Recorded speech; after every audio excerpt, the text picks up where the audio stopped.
ವೀಕ್ಷಕರೇ, ನಮ್ಮ ಚಳ್ಳಕೆರೆ ಟಿವಿಗೆ ಸ್ವಾಗತ. ಇಂದಿನ ಪ್ರಮುಖ ಸುದ್ದಿ. ಚಳ್ಳಕೆರೆ ತಾಲೂಕಿನ ಐತಿಹಾಸಿಕ ಶ್ರೀ ಖ್ಯಾತೇದೇವರ 13 ಗುಡಿಕಟ್ಟಿನ ಪ್ರತೀಕವಾದ ಪೂಜಾ ಮರ ಸಂಪ್ರದಾಯದ ಪೂಜೆ ಮಹೋತ್ಸವ ಇಂದು ಸಾವಿರಾರು ಭಕ್ತರ ಸಮ್ಮುಖದಲ್ಲಿ ಅದ್ದೂರಿಯಾಗಿ ನೆರವೇರಿತು. ನಗರದ ಪಾಗಡ ರಸ್ತೆಯಲ್ಲಿ ಇರುವ ಅತ್ತಿಮರ ವಿಶೇಷ ಪೂಜಾ ವಿಧಾನಗಳ ಮೂಲಕ ಸಾವಿರಾರು ಭಕ್ತರ ಕಣ್ತುಂಬಿಕೊಂಡರು.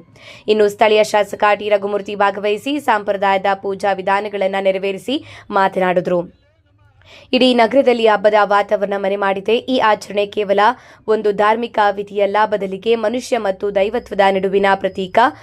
ಅವಿನಾಭಾವ ಸಂಬಂಧವನ್ನ ಸಾರುವ ಸಾಕ್ಷಿ ಪ್ರಜ್ಞೆಯಾಗಿದೆ. ಖ್ಯಾತಲಿಂಗೇಶ್ವರ ಕಾಡುಗೊಲ್ಲರ ಆರಾಧ್ಯ ದೈವ, ಪ್ರಕೃತಿಯ ಮಡಿಲಲ್ಲಿ ದೇವರ ವಾಸ. ಈ ವಿಶೇಷ ಆಚರಣೆಯ ಹಿನ್ನೆಲೆ ಅತ್ಯಂತ ಮತ್ತು ಅರ್ಥಪೂರ್ಣವಾಗಿದೆ. ರೋಚಕ. ಸಾಮಾನ್ಯವಾಗಿ ದೇವರು ಗರ್ಭಗುಡಿಯಲ್ಲಿ ನೆಲೆಸುತ್ತಾನೆ ಎಂಬುದು ವಾಡಿಕೆಯಾಗಿದೆ ಎಂದು ಶ್ರೀ ಯಾದವಾನಂದ ಸ್ವಾಮೀಜಿ ಹೇಳಿದ್ದಾರೆ. ಇದೇ ಸಂದರ್ಭದಲ್ಲಿ ಪರಶುರಾಂಪುರ ಬ್ಲಾಕ್ ಕಾಂಗ್ರೆಸ್ ಅಧ್ಯಕ್ಷ ಶಶಿಧರ್, ಗದ್ದಿಗೆ ತಿಪ್ಪೇಸ್ವಾಮಿ, ನಗರಸಭೆ ಸದಸ್ಯ ಮಲ್ಲಿಕಾರ್ಜುನ, ಉಪ್ಪಾರಟ್ಟಿ ಖ್ಯಾತಣ್ಣ, ಇತರ ಅನೇಕ ಮುಖಂಡರು, ಸಾರ್ವಜನಿಕರು, ಭಕ್ತರು ಆಗಮಿಸಿದರು. ಚಳ್ಳಕೆರೆ ತಾಲೂಕಿನ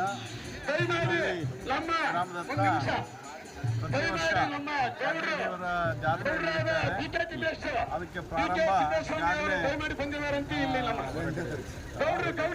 18ನೇ ತಾರೀಕು ಪ್ರಾರಂಭಗೊಂಡಿದೆ. ಇವತ್ತು ಈ ಬುಡಕಟ್ಟು ಸಂಸ್ಕೃತಿಯ ಪ್ರಕಾರ ವಿಶೇಷವಾಗಿ ಯಾದವ ಜನಾಂಗದ ಎಲ್ಲ ಬಂಧುಗಳು ಇವತ್ತು ಸೇರಿ ಮರವನ್ನು ಕಡಿಯೋದ್ರ ಮುಖಾಂತರ ಮತ್ತೆ 5ನೇ ತಾರೀಕು ಅಲ್ಲಿ ವಿಶೇಷವಾದ ಜಾತ್ರೆ, ಅಲ್ಲಿ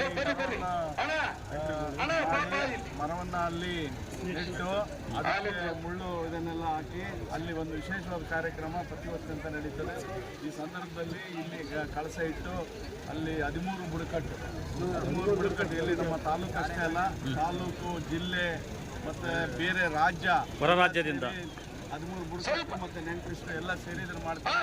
ಬಹಳಷ್ಟು ಜನ, ಲಕ್ಷಾಂತರ ಜನ ಅಲ್ಲಿ ಸೇರಿ ಈ ವರ್ಷ ಪೂಜೆ ಮಾಡೋಕೆ ಇದೆ. ಸೇರಿರ್ತಕ್ಕಂಥ ಎಲ್ಲ ಬಂಧುಗಳಿಗೆ ನಾನು ಅವರಿಗೆ ವಿಶೇಷವಾದ ಅಭಿನಂದನೆಗಳನ್ನು ಸಲ್ಲಿಸಿ ಅವರಿಗೆ ಶುಭಾಶಯಗಳನ್ನು ಕೊಡ್ತೀನಿ. ಧನ್ಯವಾದ.